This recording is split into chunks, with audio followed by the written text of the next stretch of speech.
ती कशी उपलब्ध व्हावी वाळू यांना घरकुलांना. तर घरकुलांना राज्यातले जे आता 20 लक्ष घरं आपल्याकडे आले, जुने काही घरकुल बांधकाम पेंडिंग आहे आणि पुन्हा 10 लक्ष घरं राज्यामध्ये येणार आहे. प्रधानमंत्री आवास योजनेच्या स्कीम येणार आहे.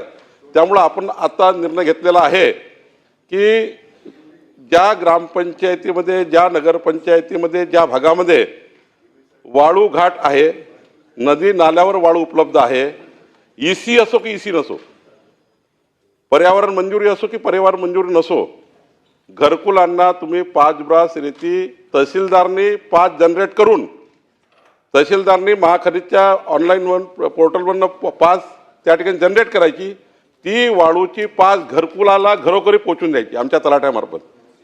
आणि आमचा तलाठी तो 5 घरी पोचून देईल 5 ब्रासची. आणि त्या घरकुल मालकांनी आपल्या ग्रामपंचायतच्या जवळच्या रेती घाटावरती घ्यायची, नसेल तर बाजूच्या तालुक्यातनं घ्यायची, तहसीलदारनी त्याला आयडेंटिफाय करून द्यायचं कुठून वाळू उचलायची. हा एक निर्णय आपण घेतला.